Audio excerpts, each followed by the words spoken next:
when you start creating more abundance in your life, you start wanting to become financially literate. And there's a lot out there that sometimes you don't know what's true and what's not. So one thing that kept showing up that I thought was interesting that I never got a solid answer to was that taxes are voluntary. And I know that that can be interpreted in so many different ways. And I know there's actually a lot of movements around, sovereignty movements around this. And I'm like, I just need to ask Stacie and find out what exactly does that mean and how does that affect us?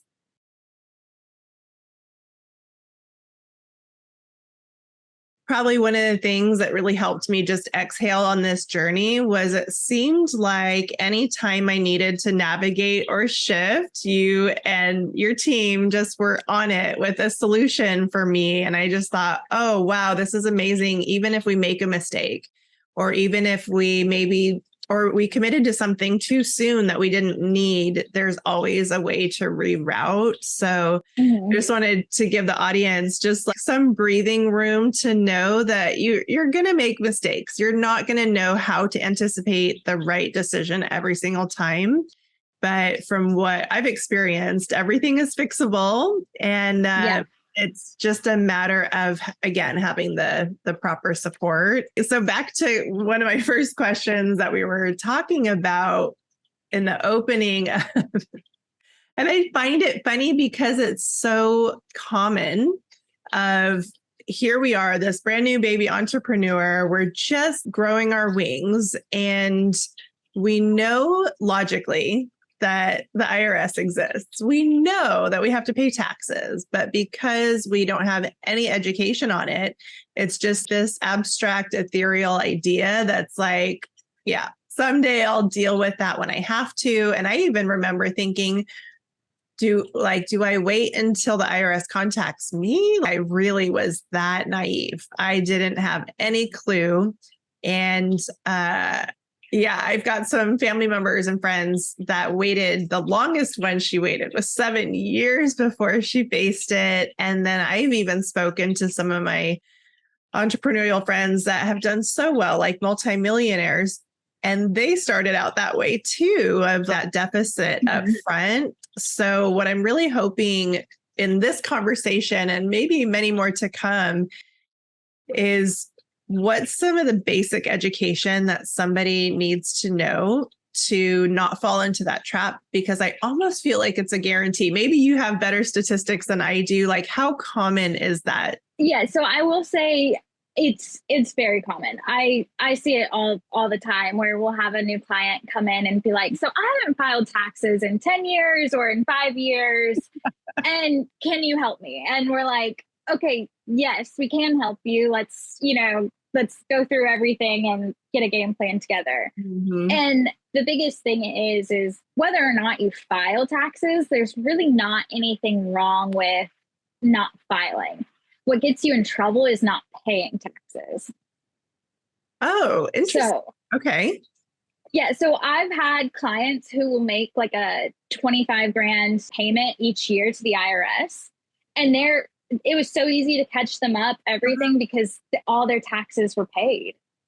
Oh, that's interesting. So they basically just go on to, I guess, what website would they go to set that up and just start making payments? So they would go on, and the IRS has made it so much easier than what it has been in the past, where you can literally go into like the irs.gov and go to my account, and you just set up your account with your social security, date of birth, and you answer some like background security questions. Okay. And then you see everything that the IRS has for you. Okay, right. So you have your own profile with that. Okay. And then you can make your payments in there. You can, keep track of any IRS notices, anything like that you get, and just see everything through there. Okay. And this is something that I'm recently revisiting with you, and we'll get to this question in a little bit more depth soon about like the S Corp and payroll and those kinds of things. But let's just say somebody is on the fence of how should they pay taxes? What's your best advice? Because I've got a couple of different thoughts around this where At first, I wanted to just pay it all as I was going, maybe monthly or quarterly. And then I thought, well, maybe it's better for me to put it in a high interest yield savings and let it just sit there. So I'm making a little something before I pay the lump sum. Do you think it's more about their personality and what's going to work for them? Or do you have a specific track that you like? 100% it's about personality. Okay. Like there's sometimes where we have clients where they're like, okay, listen, tell me the quarterly payments. I'm going to write them in my notebook. I'm going to schedule the quarterly payments to come out and I'm not going to have to think about it. Yeah. Versus there's others where they're like, listen, like I'd rather just save by myself and have a ballpark figure of what I'm going to end up having to pay. So that way I have it in an account accessible to pay. And so it's really upon the personality and how they manage their own money. Okay. Of what works best for them. The IRS does have, penalties if you do owe taxes and you don't pay quarterly. So that's where all of this you hear, you've got to pay your taxes quarterly and everything like that. But when it comes to business owners and everything like that, business fluctuates each month. And so there's ways to get around those penalties and to make sure that, the business owner is doing the right thing for their own business. Okay. And like we were just talking about, you guys, this is an evolution because I've been kind of at every single one of these points and just a couple weeks ago shifted to a new strategy. So again, like it's so cool to me to just have that weight taken off of my shoulders and know that I've got you guys to guide me on this because even if I had the interest, I don't know if I would have the time to learn and research all of these things. So just the value you guys bring is phenomenal. So here is one of our final questions, but this is a bonus question, mostly for my own curiosity.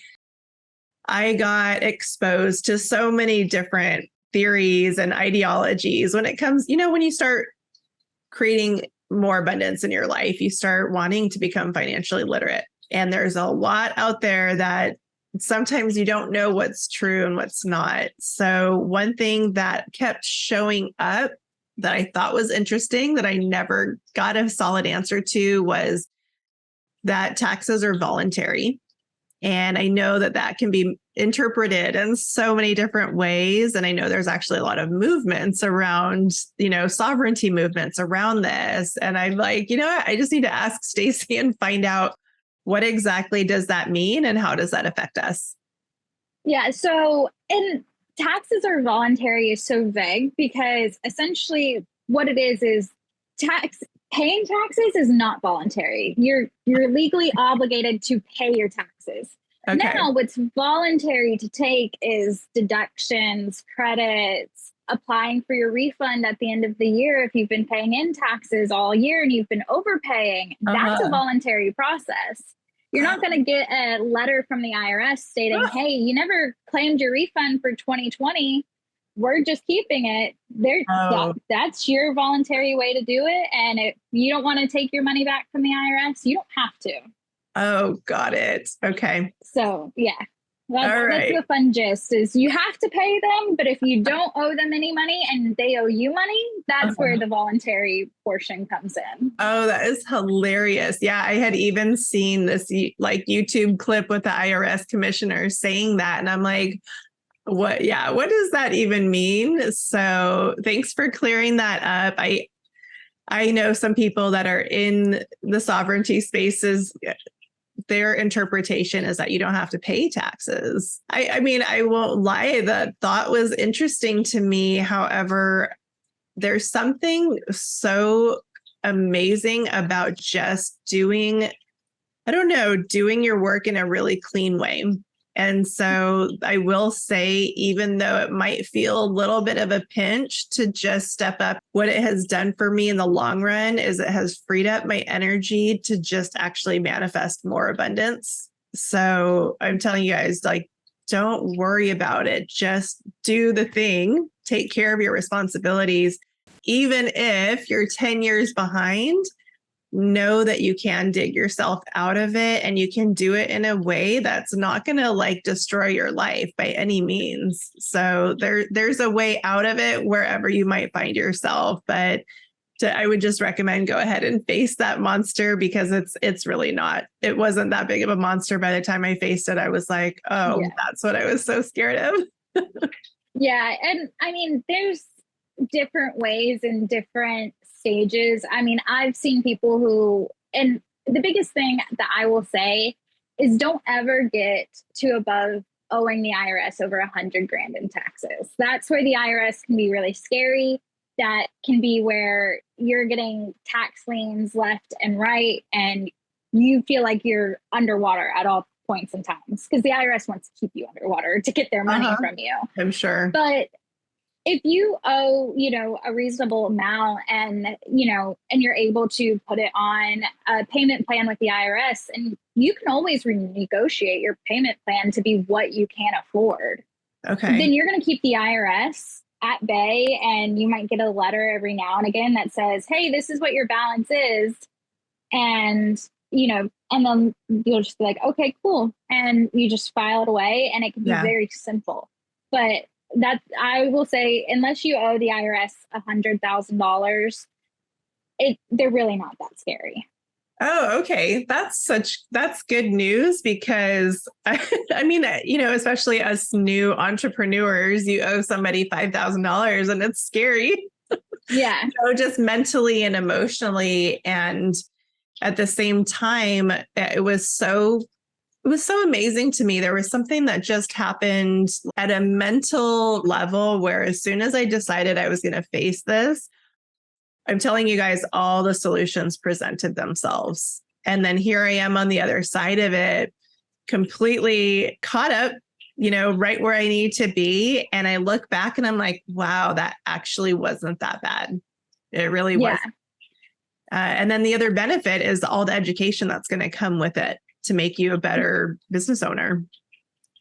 Oh, yeah. And there's clients that I will have that will be in like they haven't filed taxes for 10 years. And then we get them cleaned up. We get them squared away with the state, with the IRS.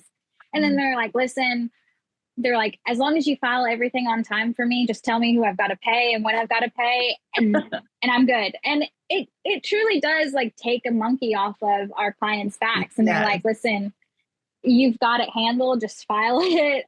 Tell me what I need to do. I'm not worried about it anymore. So just tell me when I need to be worried. Yes, I know. I love it. And that getting that monkey off your back, you guys, that's going to free up so much creative life force energy that you're going to need to run the rest of your business. So that's why just facing these things is so crucial. Kind of when the mountains are smaller, I would say. Start as today would be the smallest your mountain is going to be. So start sooner than later.